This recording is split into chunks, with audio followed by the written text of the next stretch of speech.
bring in Seattle radio host Jason Rantz. It actually does tarnish the entire agency, Jason. Yeah, 100%. I mean, look, at the end of the day, 2022, they had a budget of about $1.6 billion, an operational budget. Look in Gaza and tell me who is actually benefiting from that. Who is the beneficiary? Because they are working directly, of course, with Hamas. Hamas is in charge of the local government. So it's not like UNRWA can just get around any kind of connection. They hired about 30,000 employees, Palestinians, who are either from Gaza, the West Bank, or Jordan. I don't think that everyone in Gaza, every Palestinian, hates Jews and supports Hamas. But I also don't believe the opposite of that. You're, of course, going to have some folks who are going to be sympathetic towards the cause and antagonistic towards Israel. And so what is the oversight to ensure that the dollars that we are providing as Americans and the dollars everyone else is contributing from the UN, how do we know that that money is not going to folks who clearly loathe Israel, given the fact there's already evidence about what they've been doing in some of those schools in teaching Palestinian kids to hate Jews? So what are we supposed to take away from that? Only 12? I just don't buy that.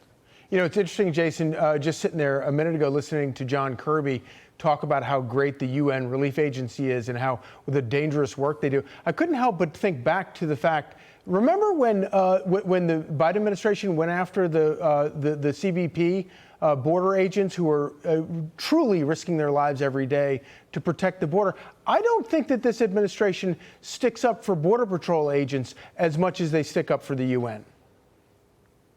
No, of course not. I mean, they loathe the job that CPB is doing, which is precisely why they're not allowing them to truly even do the job and only start caring about the border when clearly in the polls it's hurting this administration. But when it comes to the feckless UN, all of a sudden, oh, they're such big supporters. And, you know, here's the deal. They wouldn't be pausing funding to UNRWA if they didn't see some really significant and serious evidence against them. They might say publicly just to save face, because obviously they've been sticking up for them for a very long time. But if it was just 12 and that was it, and they're satisfied that the 12 are out, why would you put a pause on any of the funding? That you're putting it in place to begin with suggests that there's just no oversight. And tell me, why are we okay with that? Why is this administration okay with that? President Trump cut off funding to this UN relief agency in August 2018. Biden restored it just a few months after he took office. Just like Biden removed the terrorist designation from the Houthis as soon as he took office for humanitarian reasons.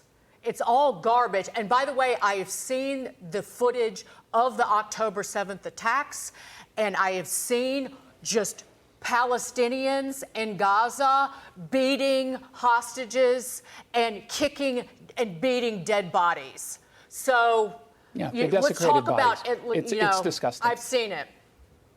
Final word, Jason. Yeah, I've seen the same video. Anyone who looks at this video is changed forever. Anyone who looks at that video understands the depravity that we're dealing with. And I'm sorry, again, I don't think everyone in Gaza holds these views. But when you see the images celebrating the deaths of innocent Israeli girls who were probably raped right before their death, you're telling me that everyone there is perfectly innocent. Hamas is the only evildoers there. No, they are being enabled by some folks on the ground. And until we're able to truly understand how many of those folks are in line with Hamas, I think it is a danger to simply give groups like UNRWA a green light to go ahead and hire whomever they want. Jason Rantz, thank you so much. Great to see you.